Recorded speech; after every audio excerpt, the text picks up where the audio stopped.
Hi hello friends, ಎಲ್ಲರಿಗೂ ನಮಸ್ಕಾರಗಳು. ಯಾರೆಲ್ಲ ಸಬ್ಸ್ಕ್ರೈಬ್ ಮಾಡ್ಕೊಂಡಿರೋ ಎಲ್ಲರಿಗೂ ಧನ್ಯವಾದಗಳು. ಯಾರೆಲ್ಲ ಸಬ್ಸ್ಕ್ರೈಬ್ ಮಾಡ್ಕೊಂಡಿಲ್ವೋ ದಯವಿಟ್ಟು ಸಬ್ಸ್ಕ್ರೈಬ್ ಮಾಡ್ಕೊಳ್ಳಿ.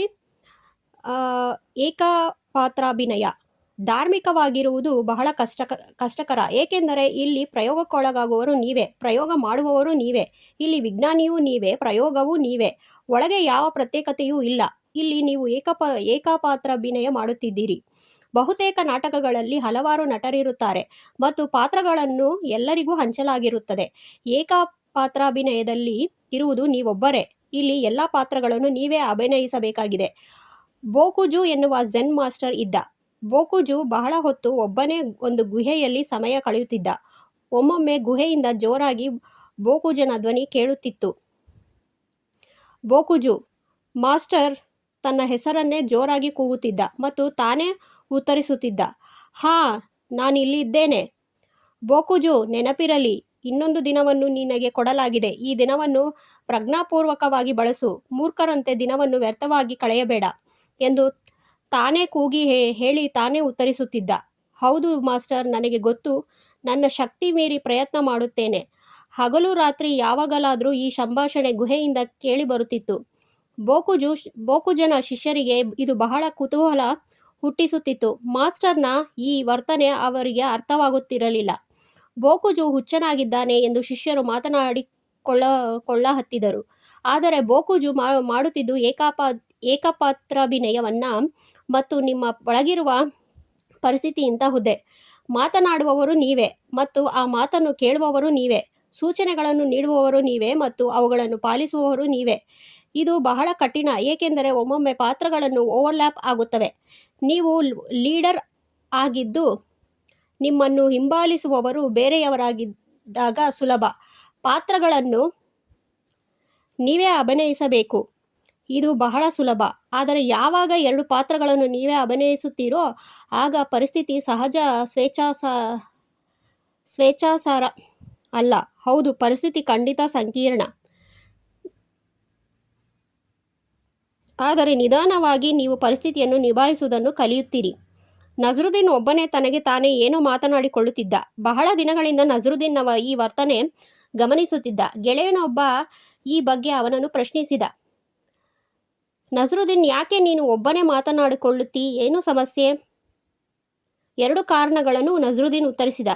ಮೊದಲನೆಯದು, ನನಗೆ ಜಾಣ ಮನುಷ್ಯನೊಡನೆ ಮಾತನಾಡುವ ಆಸೆ ಮತ್ತು ಎರಡನೆಯದು, ನನಗೆ ಜಾಣ ಮನುಷ್ಯನ ಮಾತುಗಳನ್ನು ಕೇಳುವ ಬಯಕೆ.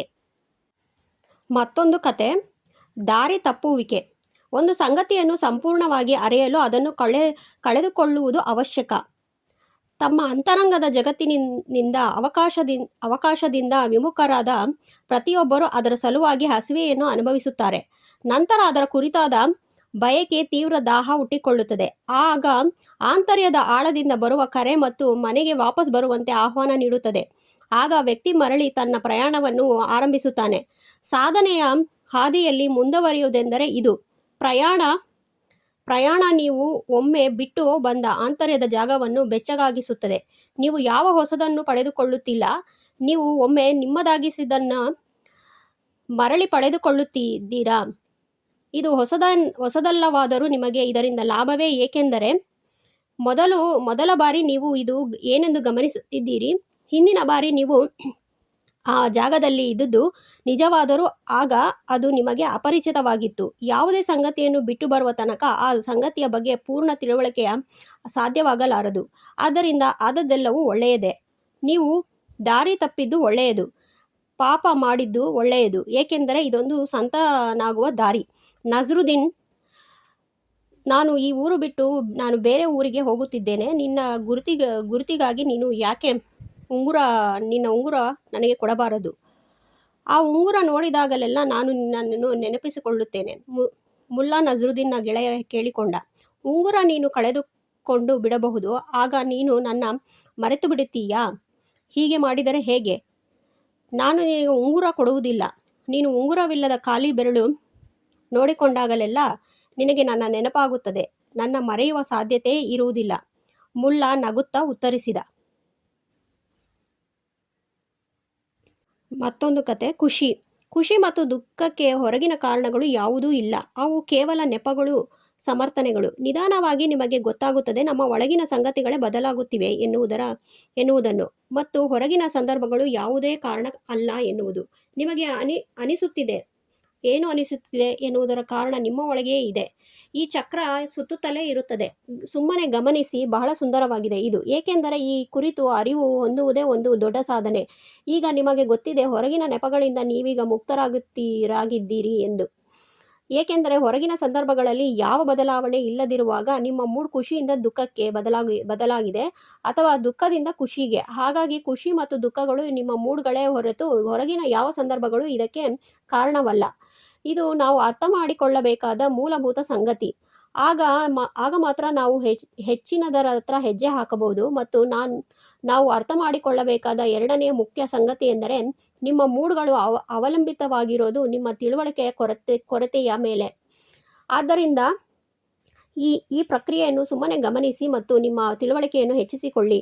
ನೀವು ಖುಷಿಯನ್ನು ಅನುಭವಿಸುತ್ತೀರಾದರೆ ಸುಮ್ಮನೆ ಅದನ್ನು ಗಮನಿಸಿ, ಅದರ ಜೊತೆಗೆ ಗುರುತಿಸಿಕೊಳ್ಳಲು ಹೋಗಬೇಡಿ.